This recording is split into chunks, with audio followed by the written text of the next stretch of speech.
Hello students, today we are reading third chapter of Snapshots, that is Ranga's Marriage, written by Masti Venkatesh Iyengar. Masti Venkatesh Iyengar was a well-known writer in Kannada language. He was the four times recipient of the prestigious Gyanpith Award, the highest literary honor conferred in India. He was a master storyteller and had a unique relationship with the genre of literature, and therefore he was aptly called the Brahma of Kannada stories. This story brings into focus the conflict between tradition and modernity and shows how tradition is deep rooted in our culture. This conflict occurs in the mind of Ranga, a young boy who falls in love with 11-year-old girl, and let's see what finally happens to him. Come to the chapter. Ranga, the accountant's son, is one of the rare breed among the village folk who has been to the city to pursue his studies. Rare breed means a person with characteristics that are uncommon among their kind. So here Ranga, the story revolves around this person, Ranga, a young boy, who is the son of the accountant of an accountant of a village and is one of the rare breed among the village folk. He is one of the rare breed because he had just come back from Bangalore. And why he is called one of the rare breed? Because he is not uh, he is totally having uncommon characteristics among their kind, because he has managed himself to go outside his village to pursue his studies, who has been to the city to pursue his studies. So that was a rare thing in those times. When he returns to his village from the city of Bangalore, the crowds mill around. Mill around means gather around his house to see whether he has changed or not. His ideas about marriage are quite different, or are they? So at the news of his arrival, the villagers, they just gather at his home, at his house, to analyze if he had changed or not, or what is his perceptions about marriage. Actually, everyone was so excited because during those days, not everyone used to get a chance to go to the cities for studying. So that was an unusual thing. That was a great event for them. When someone arrives from the city and that person is coming to the village, that person becomes the center of attraction. So that was the, we can say, rustic life of a village. Now come to the chapter. When you see this title, some of you may ask, Ranga's marriage? Why not Ranganatha Vivaha or Ranganatha Vijaya? Vijaya means victory. Well, yes, I know I could have used some other mouth-filling. Mouth-filling means long or complicated one like Jagannatha Vijaya or Girija Kalyana. So here, the author just wants to ask, or we can say the narrator expects the readers to be questioning the simplicity of the title, because that title is very simple, Ranga's marriage. It's so very simple, and we can say simple, or usual, or we can say casual name of the story. The narrator named his story Ranga's marriage and not the Ranganatha Vivaha or Ranganatha Vijaya or Jagannath Vijaya or Girija Kalyana, because he wanted to use a simple and nearer to the reality name. Actually, the incident mentioned in this text was concerning Hosahalli, that is a village name, and he is just concerning Hosahalli's own Ranga, and that's why a simple title seemed more befitting. That's why he has just decided, he clarifies that although he had options of keeping such elaborate names. But the reason why he chose the basic and casual one is because the story is about our Ranga, as in someone who is very close and dear to him. That's why he has just chosen this name, Ranga's marriage. But then this is not about Jagannatha's victory or Girija's wedding. It is about our own Ranga's marriage, and hence no fancy title. And that's why he has not chosen any fancy title for the story. He has just chosen a simple and we can say nearer to the reality name, and that is Ranga's marriage. Husahali is our village. You must have heard of it. So, the story revolves around the main person, that is Ranga, and the story is about the village named Husahali. You must have heard of it. But the narrator is saying, you must have heard of it. No, what a pity. But it is not your fault. There is no mention of it in any geography book. So Hosahali, that is a village in Mysore, and it is not mentioned in any geography books or even by the cartographers in maps.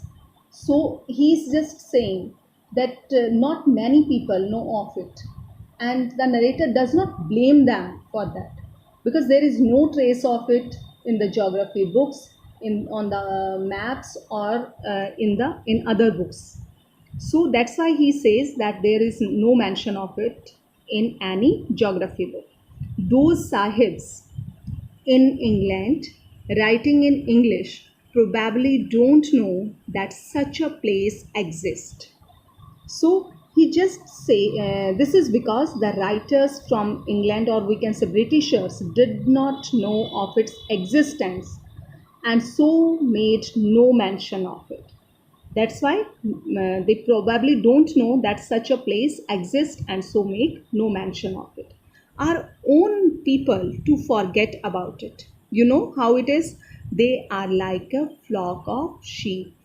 One sheep walks into a pit, the rest blindly follow it. So, what he wants to say, that even the Englishman had no idea about the place, but they are also not to be blamed, because our citizens also are completely ignorant about his village. He refers to the people, that means he just calls Indians as sheep who blindly follow each other and don't use their logic, their brain to justify or to just we can say invent the things. That means they are just blindly following each other. So he just calls them he calls the Indians as a flock of sheep. When both the sahibs in England and our own geographers have not referred to it, you cannot expect the poor cartographer to remember to put it on the map. Can you? And so there is not even the shadow of our village on any map. So that's why he says that when the writers from England, or we can say Britishers, didn't know of its existence and so made no mention of it. So following their footsteps, because the Indians are a flock of sheep, they just followed blindly their footsteps. Indian writers and cartographers also failed to refer to it. That's why he feels that the cartographer is also not to be held responsible for it, because even he was not expecting poor cartographer who just draws or produces maps. He's also not responsible to remember to put it on the map, and that's why as a result of it there is no trace of their village on the map. Sorry, I started somewhere and then went off in another direction. Now he is just feeling sorry. Why? Because he was just speaking on and on and on. He just uh, he feels apologetic for getting carried away and deviating from the topic. What is the topic? Ranga's marriage, and he is telling about the village, about the existence of the village. So that's why he's feeling sorry. And then he said that he started somewhere and then went off in another direction. But again he came to, or you can see, he just wants to glorify his village.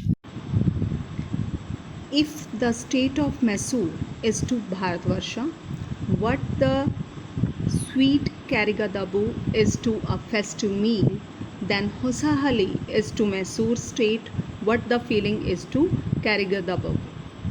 So here he just wants to glorify his village. He just want to say that Mysore is as he just we can say throws light upon the significance, upon the importance of his village, that is Hosahali. He says that it is just as important as Mysore is to India. India means Bharatvarsha, India.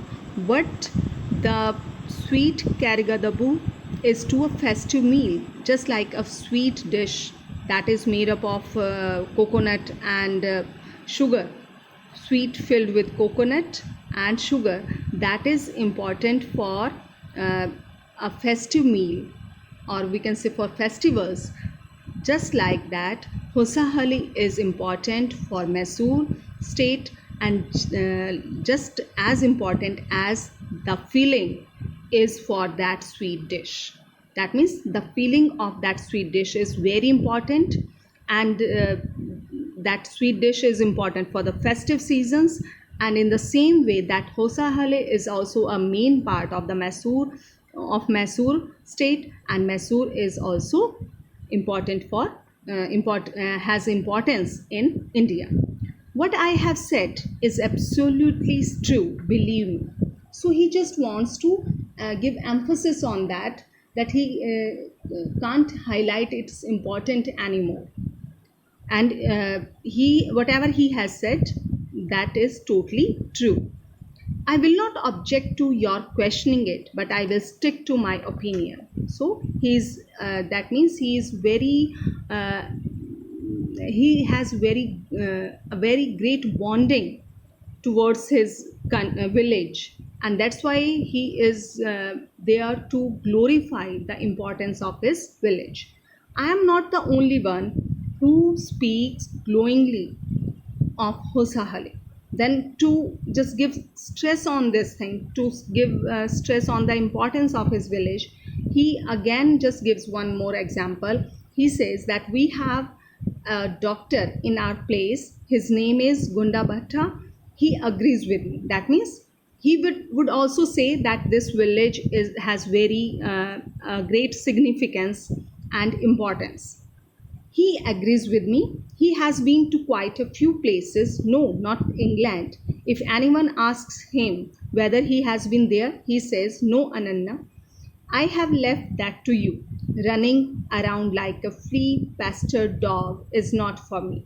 So, what he want to say, that not only him but the doctor, whose name is Gunda Bhatta, feels the same. The doctor has been to many places except England, but he still loves this village, that is Hosahale. And then he again says that whenever someone asks the doctor that whether he has been there, that means he has been he has visited England or not, then he says, "No, I have left it to you." That means you can visit that place. I'm not interested in that. Anya means you can see that is used for to address an elder person. Anna. So here, running around like a flea pestered dog. Flea pestered means irritated or troubled by pests. That means a dog, he is not like a dog who is just surrounded by fleas or pests, and then he, due to irritation or troubles, he is just roaming here and there, he's just creating problem, and he's restless. He just the doctor says that running around like a flea pester dog, he is not for me. I have seen a few places in my time though. So he has saying that he has seen a few places in his life, and that is enough. So he is not wants he doesn't want to roam here and there. He doesn't want to wander here and there like a flea pester dog, and he's not interested in visiting so many places. He has seen many places in his life, and that is enough for him. As a matter of fact, he has seen many. And even the narrator also admits this thing, that the doctor has seen many places. We have some mango trees in our village. Come visit us, and I will give you a raw mango from one of them. Then he wants to just glorify. Then he tells the readers about the special mango trees in the village, whose mangoes are famous for their special quality. And what is that? Don't eat it, just take a bite. The Shravaness is sure to go straight to your Brahma Randra. That means you can say the upper part of the head. That is very, we can say the crown of the head, and that is the main part of the head. And that when you just take a bite of that mango, that raw mango, you can't eat it whole as a whole. Only a bite that can go straight to your Brahmandra.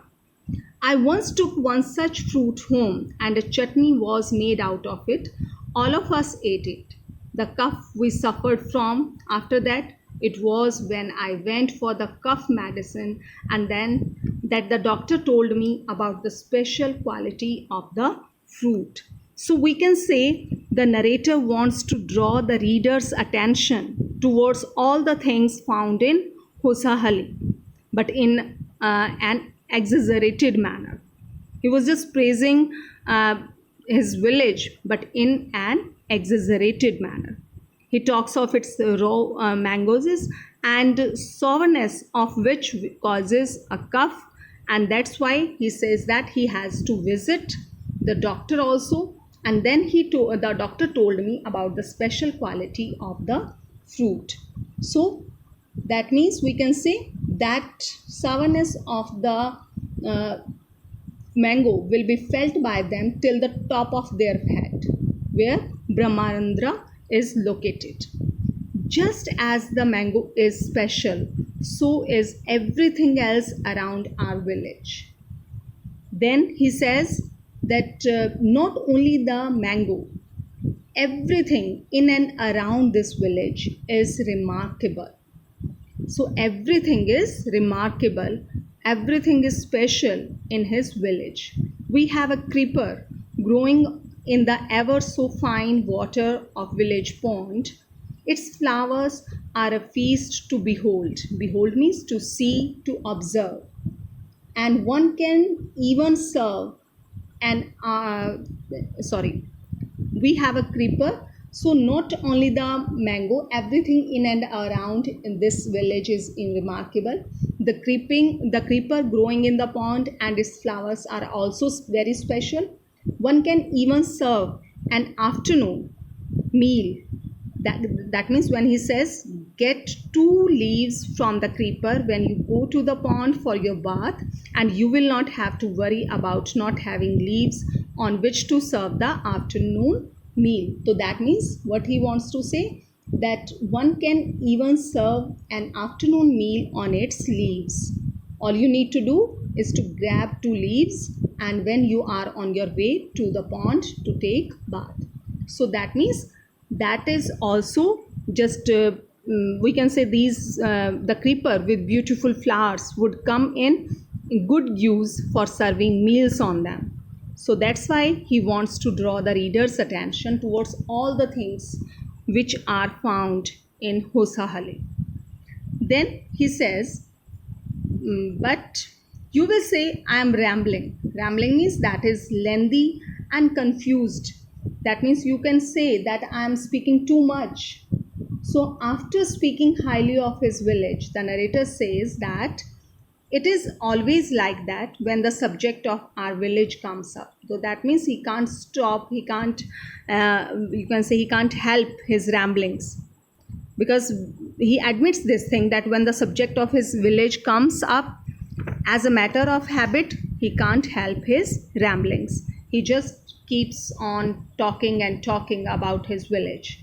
I will, if any, but enough.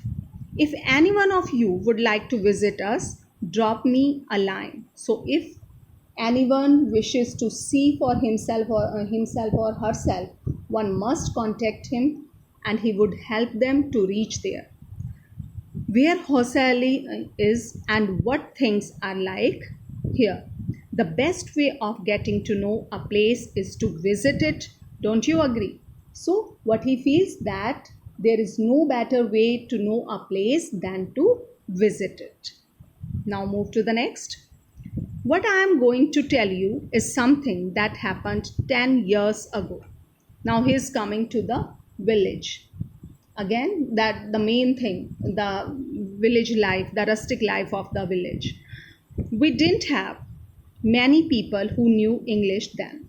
So now what he wants to tell, we can say a comparison as to how things were different 10 years ago when not many people knew or spoke English. We didn't have many people who knew English then. Our village accountant was the first one who had enough courage to send his son to Bangalore to study. It is different now. Things were different 10 years ago when not many people knew or spoke English. Neither the people sent their children to big cities like Bangalore to study. It was only village accountant who was the first one who had enough courage, or we can say who had the courage to send his son to Bangalore to study. But it is different now. So now time has changed. And what's the change is there? There are many who know English. So that was the time, that was the situation before 10 years. And now the situation has changed. Now the time has changed. There are many who know English. During the holidays, you come across them on every street talking in English. So the author is saying now you can find so many people talking in English, especially in holidays. And those days we didn't speak in English, nor did we bring in English words while talking. So again, he's telling about those days, about the days, we can say about the time before 10 years ago, that at that time the people didn't use English, they didn't speak in English, even they were not able to use the English words while talking, while conversing with each other in Kannada. So what has happened is disgraceful, believe me, and that's why he just clarifies uh, his this claim by telling an incident which he considers disgraceful. And what was that? Uh, the other day, I was in Ramarav's house when they bought a bundle of firewood. Ramarav's son came out to pay for it. He asked the woman, "How much should I give you?" "Four pies," she said. So that was a simple incident, but that was disgraceful, where he was at Ramarav's house and they had just bought a bundle of firewood from an old lady. Rama told her to come next morning as he didn't have any change at that moment. So, because the woman just asked for four pies, and the boy told her that he didn't have any change and asked her to come the next morning. The poor woman didn't did not understand the English word change and went away muttering to herself. That means she was just grumbling that the boy doesn't want to give her the money. That's why, because she didn't know what change meant, she went away whispering to herself. Even the narrator later, even I too did not know. That means even the narrator didn't know its meaning, the meaning of change. It was only later when I went to Ranga's house and asked him I understood what it meant. So it was only when he went to Ranga's house then he told him what change meant. So that was an incident when he just wants to tell that how English has just affected their life, has affected their life. This priceless commodity, what is that? The English language was not so widespread in our village a decade ago. Decade means 10 years ago. So he admits this thing that 10 years ago English was not commonly spoken in this in this village, that means in Hosahali. That was why Ranga's homecoming was a great event, and that's why we can say the Ranga's return to his village from Bangalore was a great event because he was the first one to have been sent out of Hosahali for studies, and that's why people milled around his house to have a look, to find out how different he looked after his 6 months stay in the city. And that's why everyone is excited to have a glance at Rangas, how he has to find out this thing whether he has changed or not. So I too, this priceless commodity, the English language was not so widespread in our village a decade ago. That is why Ranga's homecoming was a great event. People rushed to his doorstep announcing the accountant's son has come. The boy who has gone to Bangalore for his studies is here, it seems. And come, Ranga is here. Let's go and have a look. So that means we can say everyone was so excited and rushed to his house to have a glance at him. Everyone's just shouting that, come on, just look at that boy. Let's go and have a look. Now Ranga is here. He has gone to Bangalore for his studies and now he is here. And the accountant's son has come. They all were shouting like that. So that means everyone was excited. Everyone just wants to look at Rangas, whether he has changed or not. Then, attracted by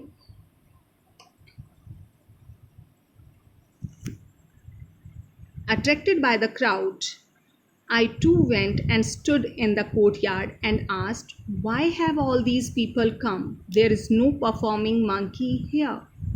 So, fascinated by all the crowd, the narrator also went there and asked people as to why they were gathered because he couldn't see anything entertaining happening there, like a monkey performing. Then a boy, a fellow without any brains, said loud enough for everyone to hear, what are you doing here then? When that means the narrator is asking, why have all these people come? There is no performing monkey here. Then a boy who was, we can say, without any brain, he just spoke loudly that, and he just shouted loud enough for everyone to hear, and or we can say in a rude way that why what are you doing here? A youngster, immature and without any manners. So we can say the narrator called him immature or without any manners, thinking that all these things were now of the past. I kept quiet. So now the narrator kept quiet because he was just thinking that these things were now of the past. Now time has changed. Now that today's scenario has been changed, and that's why he kept quiet. That's all for today. Thank you. Have a nice day.